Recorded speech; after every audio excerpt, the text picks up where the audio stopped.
Hello everyone, स्वागत है आप सभी का।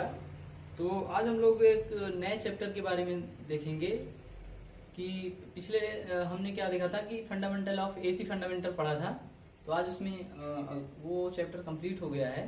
तो अगला चैप्टर हमारा आता है सिंगल फेज एसी सर्किट। ठीक है, तो जैसे हम लोगों ने डीसी सर्किट पढ़ा था तो उसमें क्या था, हमारे पास डीसी ईएमएफ होता था और उसको हम सर्किट पे अप्लाई करते थे, फिर उसमें हम करंट्स वगैरह सब निकालते थे ना। तो अब इसमें क्या करना है, हमें एसी के बारे में पढ़ना है, सिंगल फेज के। ठीक है, तो सर्किट क्या होती है, सर्किट होती है एक combination of active and passive sources. ठीक है, कि ऐसा नेटवर्क जो जिसमें क्या करें कि एक्टिव और पैसिव सोर्सेज हमारे लगे हों, जैसे रेजिस्टेंस, कैपेसिटेंस, इंडक्टेंस और करंट सोर्स और वोल्टेज सोर्स। तो उसको हम क्या कहते हैं, सर्किट कहते हैं। ठीक है, तो हमें इसमें पढ़ना है कि जैसे देखो मेनली जो हमारे कंपोनेंट होते हैं वो क्या होता है, रेजिस्टेंस होता है, इंडक्टेंस होता है और कैपेसिटेंस होता है। ये मेनली तीन हमारे लोड कंपोनेंट होते हैं, आर, एल और सी। तो इसी को हमें देखना है कि अगर हमारे पास एक प्योरली रेजिस्टिव सर्किट है, प्योरली कैपेसिटिव सर्किट है और प्योरली इंडक्टिव सर्किट और प्योरली कैपेसिटिव सर्किट है। ठीक है, तो उसमें हमें वोल्टेज और करंट के बीच में क्या रिलेशन होगा, फेज में क्या रिलेशन होगा, इसकी पावर क्या होगी, ये सारी चीजों को हमें इसमें देखना है। ठीक है, तो पहले हम क्या करेंगे, एक एक का कॉम्बिनेशन पढ़ेंगे कि प्योरली रेजिस्टिव क्या होती है, प्योरली इंडक्टिव क्या होती है और प्योरली कैपेसिटिव क्या होती है, इसको देखेंगे। उसके बाद क्या करेंगे, हम इन दोनों के कॉम्बिनेशन को पढ़ेंगे, फिर इसके कॉम्बिनेशन को, फिर क्या करेंगे पहले और तीसरे को, और उसके बाद इन तीनों को एक साथ पढ़ेंगे। फिर उसमें हम इन्हीं चीजों को देखेंगे कि वोल्टेज और करंट में क्या फेज रिलेशन होता है, वोल्टेज का इक्वेशन क्या बनेगा, करंट का इक्वेशन क्या बनेगा, पावर क्या आएगी। ठीक है, तो हम सबसे पहले इस लेक्चर में क्या पढ़ेंगे कि अगर हमारे पास एक सर्किट है, एसी सर्किट है, और उसमें सिर्फ और सिर्फ क्या लगा है, रेजिस्टेंस लगा है। ठीक है, तो उस सर्किट को हम नाम क्या देते हैं, प्योरली रेजिस्टिव सर्किट। क्या नाम देंगे, पहली प्योरली रेजिस्टिव सर्किट की शुद्ध प्रतिरोध सर्किट है। तो उसमें क्या होगा कि सिर्फ और सिर्फ हमारे पास एक रेजिस्टेंस लगा होगा और उसको हम एक वोल्टेज से जोड़ेंगे। तो ये जो सर्किट है हमारी वो क्या कहलाएगी, प्योरली रेजिस्टिव सर्किट कहलाएगी। ठीक है, तो देखो इसमें कुछ ना कुछ वोल्टेज हमें ऐड करना पड़ेगा। ठीक है, तो क्योंकि ये एसी सर्किट है तो एसी सर्किट का जो भी हमारा वोल्टेज होता है वो हमारे पास क्या डिराइव किए थे, एक साइन वेव होती है। तो मान लेंगे कि V इक्वल टू एक Vm और साइन ओमेगा t का हमने वोल्टेज अप्लाई कर दिया, तो इसमें क्या होगी, एक करंट भी फ्लो होने लगी कि उसको मान लेंगे हम I है और ये हमारा मान लेंगे R है। ठीक है, तो हमने क्या किया है कि मान लिया है कि जो भी हमारा वोल्टेज है वो क्या है, एक V equal to Vm sine omega t है। ठीक है, अब अगर इसमें हमें करंट की वैल्यू को फाइंड करना है, I इक्वल टू क्या होता है, प्योरली रेजिस्टिव सर्किट है तो V बाई R होता है। ठीक है, V बाई R होगा और हमारे पास V की वैल्यू हमने मान ली है क्या है, V equal to Vm sine omega t और डिवाइड कर देंगे इसके R से। ठीक है, तो यहाँ पे आ जाएगा, हम इस Vm बाई R को अलग लिख लेंगे और ये साइन ओमेगा t हो जाएगा। ठीक है, ये Vm बाई R क्या है, देखो V बाई R हमारा क्या होता है, करंट होती है। ठीक है, अगर कि वोल्टेज हमारा मैक्सिमम रहेगा तो उस पॉइंट पे करंट क्या होगी, करंट भी मैक्सिमम होगी। मतलब हम Vm बाई R को किससे रिप्लेस कर सकते हैं, Im से।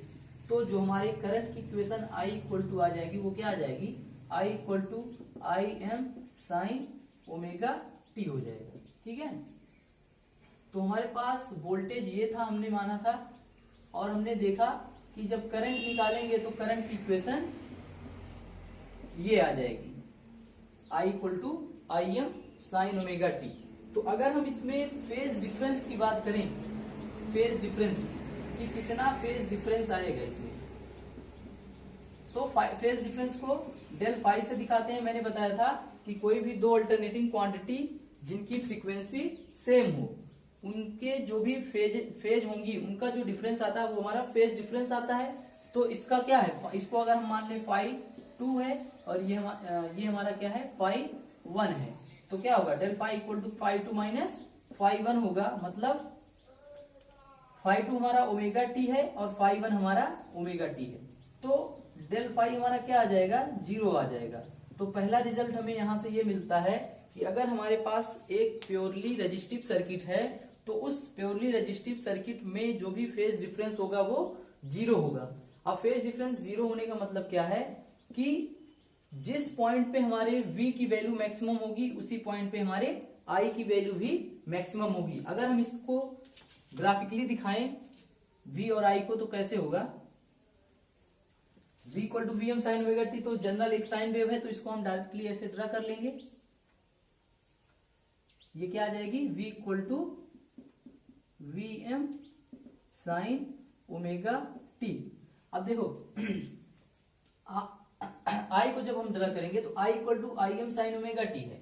देखो Im कैसे आ रहा है, इस Vm को R से जब डिवाइड कर रहे हैं तब हमें Im मिल रहा है। मतलब कि जो भी मैग्नीट्यूड होगा वो हमेशा वोल्टेज से कम होगा, क्योंकि I कैसे मिल रही है, इस Vm को R से डिवाइड करने पर तब हमें मिल रहा है। मतलब जो भी वैल्यू होगी इसकी मैग्नीट्यूड करंट की वो हमेशा Vm से कम रहेगी, लेकिन दोनों की फेज क्या होगी, दोनों की फेज इक्वल होगी। मतलब कि जब ये मैक्सिमम होगा तब हमारी करंट भी मैक्सिमम होगी, जब ये मिनिमम होगा तब हमारी करंट भी मिनिमम होगी। तो हम क्या करेंगे, इसके इक्वेशन, इसके मैग्नीट्यूड को हमें कम रखना है लेकिन फेज को सेम रखना है।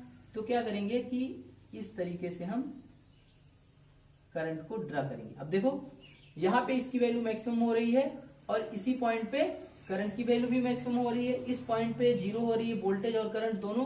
फिर वैसे ही यहाँ पे भी, यहाँ पे इसका मैक्सिमम हो रहा है, यहाँ पे इसका मैक्सिमम और यहाँ पे इसका मिनिमम हो रहा है। ठीक है,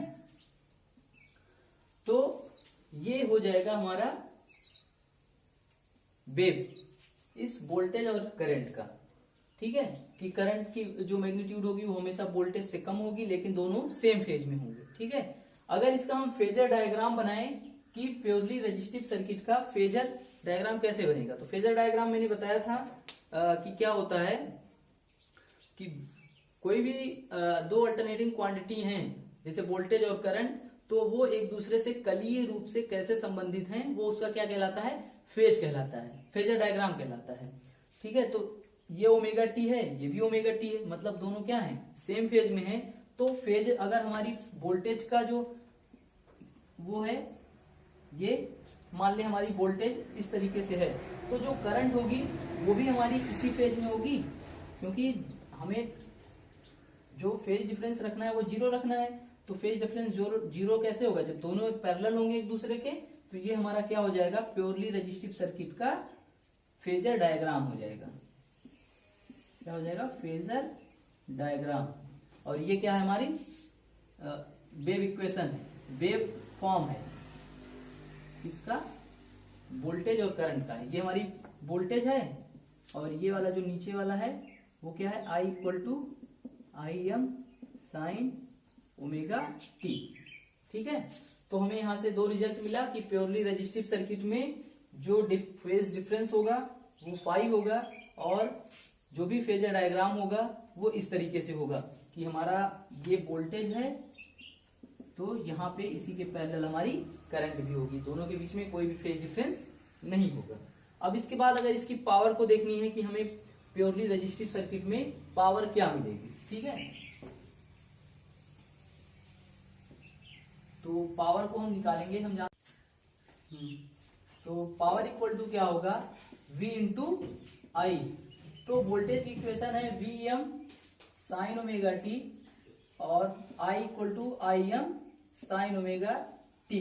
तो हम इसको लिख सकते हैं P equal to Vm Im और साइन स्क्वायर ओमेगा टी।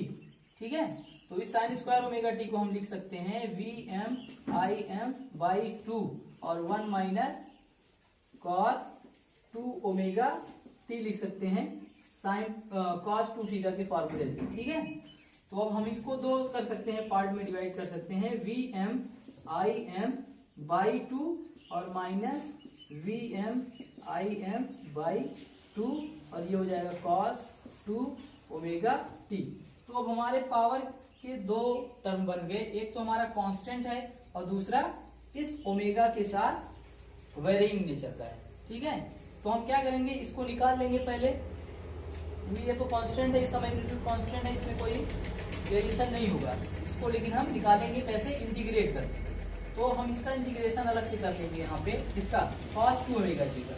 तो cos 2 ओमेगा टी को हम डी ओमेगा टी के रिस्पेक्ट में इंटीग्रेट कर देंगे 0 से 2 पाई तक। तो क्या आएगा, इसका आ जाएगा साइन 2 ओमेगा टी, और डिवाइड कर देंगे इसको, ओमेगा टी को फिर से डिफरेंशिएट करते हैं नीचे, तो 2 आएगा, और लिमिट लगा देंगे 0 से 2 पाई। तो इसको सॉल्व करेंगे तो क्या आ जाएगा, साइन 4 पाई और माइनस साइन 0। तो साइन 4 पाई की वैल्यू भी 0 हो जाएगी और साइन 0 की वैल्यू भी 0 हो जाएगी। तो मतलब ये वाला टर्म जो हमारा आएगा वो 0 हो जाएगा। तो जो हमारी पावर बचेगी वो सिर्फ इतना ही बचेगा, P equal to Vm Im by 2, या इसको हम लिख सकते हैं Vm बाई √2 और Im बाई √2, ठीक है। तो इसको पावर क्या आ जाएगी, Vm बाई √2 हमारा क्या होता है, Vrms होता है, और Im बाई √2 क्या होता है, Irms, ठीक है। तो अगर कोई भी प्योरली रेजिस्टिव सर्किट है उसमें हमें पावर निकालनी है, तो वोल्टेज दिया होगा V equal to Vm sine omega t, तो I हम निकाल लेंगे I equal to Im sine omega t, ठीक है। और उसकी पावर निकालने के लिए वोल्टेज की आरएमएस वैल्यू निकाल लेंगे और करंट की आरएमएस वैल्यू निकाल लेंगे, दोनों को मल्टीप्लाई कर देंगे, पावर हमारी आ जाएगी, ठीक है। तो इस पूरे प्योरली रेजिस्टिव सर्किट में इतनी ही चीजें थी कि हमारी सबसे पहले फेज डिफरेंस 0 आएगा, ठीक है, और उसके बाद फेजर डायग्राम हमारा ये आएगा और पावर हमारी ये आएगी, ठीक है। तो ये इंपॉर्टेंट है, याद रखिएगा, आगे ये काम आएगा, ठीक है ना। तो आज के लिए इतना ही, अगले लेक्चर में हम लोग क्या करेंगे, प्योरली इंडक्टिव सर्किट पढ़ेंगे। Okay, thank you.